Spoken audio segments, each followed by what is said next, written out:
welcome to Taking Up Space with Jordan. I'm your host, Jordan.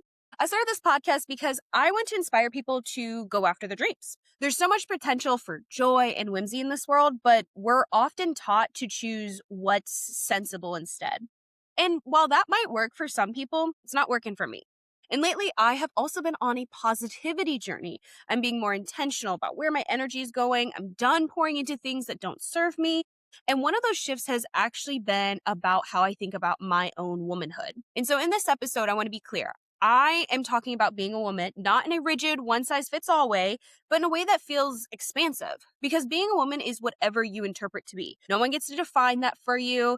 And if there are parts that resonate with you, great, take them. If there's parts that don't, leave it. And that's the beauty of it, because that's the freedom and the magic behind being a woman. Actually, just being a person too. And honestly, I think that's what makes people so uncomfortable sometimes. We don't fit into one box. We never have, and we never will. And so you might be thinking, where is this coming from?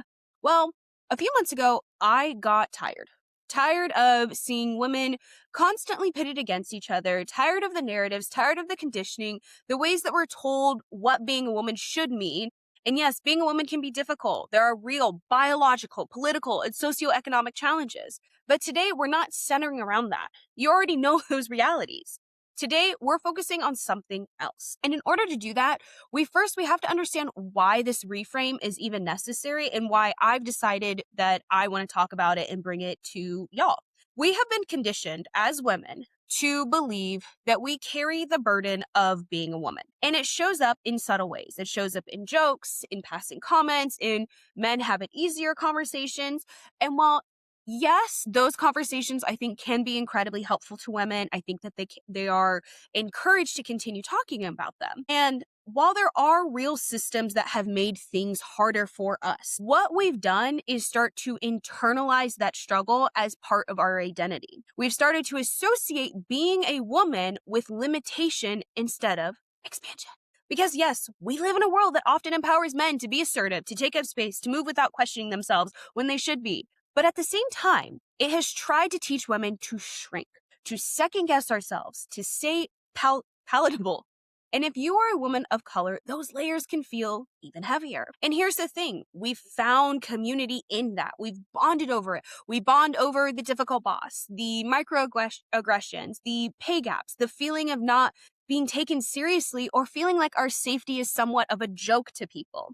The pressure is become too much, and we're also supposed to balance all of this while being perfect. While those connections matter, those conversations are so important, and I'm not taking that away. But what if that wasn't the only place that we were connecting? What if we started bonding over how powerful we are instead of just how hard it is? What if the conversations in the break room, over Zoom and group chats at brunch shifted just a little bit? What if we started saying things like, I'm proud of you. You handled that so well. You deserve more. Go after that. Because when we start speaking to each other like that, something shifts. We stop building community from survival and we start building it from a place of expansion, from a place of possibility, from a place of you do not need to feel sorry for going after something that brings you joy, that brings you your dreams and brings you whimsy. We're no longer just pulling each other apart or pulling each other out of hard situations. We're lifting each other higher. And when that happens, a few things are going to start to change. You stop shrinking. You stop apologizing for wanting more. And you start enjoying your life more. And you move through the world differently, stronger, more grounded, and more certain of who you are.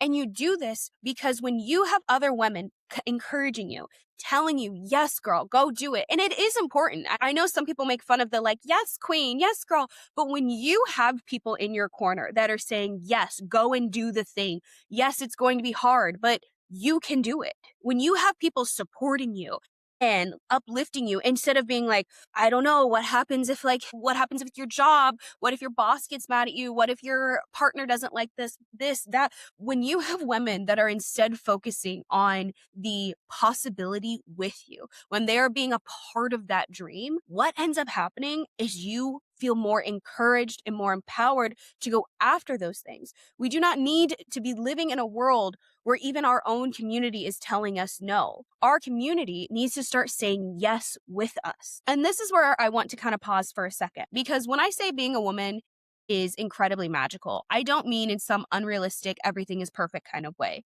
I mean in the very real, everyday ways that we've been taught to overlook. First off, we are deeply intuitive. We can walk into a room and feel the energy shift without anyone saying a word. We can read between the lines, we can notice the small things. And science actually backs this up. Women tend to pick up on micro expressions, tone shifts, and social cues way more quickly. Our brains are constantly processing emotional and social information, sometimes faster than we can even explain it. So that gut feeling that you're getting, that's not you being dramatic. That's not you being too hypervigilant. That's actually you just being aware. And we are incredibly adaptable. I want you to think of something. If you are somebody that menstruates, we literally reinvent ourselves over and over again every month, every 21 to 28 days, not even a month, 21 to 28 days. We create new versions, new seasons, and new identities every month. We don't stay stuck forever, even when it feels like we might. And you can also take this and put it into just your life, not just about menstruating. We literally are able to create new identities for ourselves because we're constantly navigating change. We're constantly navigating hormones, life transitions, emotional processing. We're always recalibrating. And what we've labeled as inconsistency is actually flexibility, it's resilience, and we are built for connection. When you combine all of these things, it creates a big old bucket of possibility in every single woman. It is the way that women show up for each other. It's the depth of our friendships, the way we hold space for one another. All of that connection is just incredibly powerful. And those are not things that we can just put on the back burner. Those are not things that we need to be saying, oh, that's just girly things. No, it's not. It's fucking magic. And also, it's science. When women connect, we release oxytocin, which reduces stress and creates feelings of safety and trust. So those long conversations that you're having with your bestie on the phone, those check-ins, those "are you okay" texts, guess what that is? That's regulation. That's healing. That's not being too much. And when we hold duality in a way that is honestly unmatched, we can be both soft and strong, emotional and logical, nurturing and ambitious, grounded and evolving. Even the way our brains are wired just supports this. We're able to process emotion and logic at the exact same time. So no, you're not too emotional. No, you are capable of holding complexity. And that is not weakness, that is range. To be so clear, I'm not saying that men cannot be this, but my focus is not them. Not today. My focus is on the power and beauty and magic of being a woman. So part of reclaiming this is incredibly simple. But it's also complicated. It's duality of womanhood. But what it is paying attention to how you talk about being a woman. How often do you say, even jokingly, "Oh, I hate being a woman. Oh, that just makes us being women." How often do you minimize yourself? How often do you laugh things off instead of owning your power? And I'm not saying you need to wake up tomorrow and love everything and find pink and joy and love. That's not real. But what if you just started catching it? Pausing for a second. And instead of defaulting to negativity, you chose something neutral or even something more empowering. Because the way you speak about yourself and your identity matters. And I would also say, catch your friends doing this. Because when you start to create a community where you are not allowing those things to slide, where if your friend says something like, that's just, that's just being a woman, it's pause for a second right there and just think about, well, yeah, that is being a woman. And isn't that magical that our bodies can do that? Isn't it magical that we can think through those things? Isn't it so empowering and powerful? When we start using words like that, it's not about gaslighting ourselves into making things seem better, because I'm not trying to say that. Being a woman is incredibly difficult wherever you fucking go in this world. I think it's the most universal worldwide thing about being a woman is that we all have that look. We can all find community in each other when someone is being misogynistic, when someone is talking down to a woman, or when someone is just not holding space, or it's very clear that a space was not created for women. And it's an uphill battle.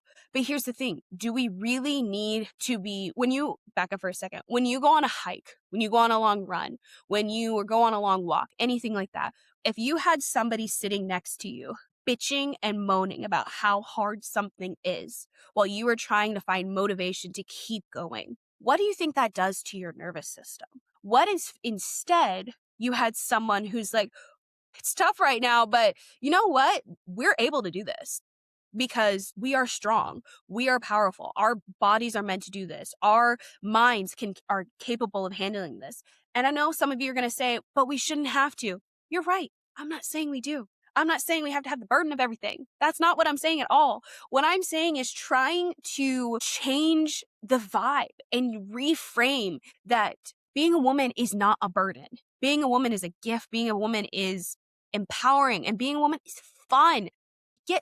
We have innately these things within our bodies that allows us to just be more expansive, to be more beautiful, more powerful, more joyful, more whimsy, more creative, more intuitive, all of these things. And again, I'm not saying men can't be these things, but what I am talking about is that we need to start banding together, because being a woman isn't something I'm trying to survive anymore. It's something I'm learning to fully experience. The depth, the connection, the evolution, the softness, the power, all of it. And the more I lean into that, the more I realize this isn't something to resent. It's something to honor. So if you take anything away from this episode, let it be this. You do not have to shrink your womanhood to fit into the narratives you've been given. You get to define it for yourself. And that, to me, is where the magic really is. And I want to also be clear, because I think sometimes it is a sensitive topic about gender and sexuality and such. Being a woman is however you define it. And I think that's the gist of what I'm trying to say. What I want you to do, though, is instead of focusing so much on the negativity, instead of focusing on all of the narratives that are out there that are saying women have to shrink, women have to be smaller, women have it harder, instead of focusing on those things, what if you started focusing on the things that made you feel more powerful, more connected, more driven, and more intuitive to your own self and what womanhood means to you? And I think that's the most important thing that I'm trying to say. I'm not trying to say there's a line in the sand between men and women. I'm not trying to say there's two genders or anything like that. What I am trying to say is that however you define womanhood, I want there to be positivity within it. I want you to find the joy in your womanhood. I don't want you to feel the burden of it anymore. Like I'm not feeling the burden of it anymore. I'm not apologizing for being a woman. I'm not making it seem like my life is so much more difficult because I'm a woman. And that's all I want to say about that. Because before we end today's episode, I wanted to share something that is very fun, something that I'm very proud of, something that I'm so happy to say. But my latest romance book is officially out, and I'm so excited. And I really hope that you'll give it a listen. You can check it out on my website. It should be available on Amazon as well as Barnes & Noble Press and a couple other places, but check down below. I'm a self-published author, so I'm still figuring it all out. But number one place you can go is on my website. You can see it right here. I'll pause for a second, take a screenshot, or just go down to the show notes and click on the link and then go to Author Era and then hit buy. It's only $2.99. Just support a girl. It's $2.99. The book embodies so much about what we're talking about today. And what was so important to me about this book in writing it is that I really got to connect back to that softness and that strength and holding both of those things in one character or in multiple characters. It's a story of a woman who has built a life that she loves. From the outside, she's done everything right. She's independent. She's grounded.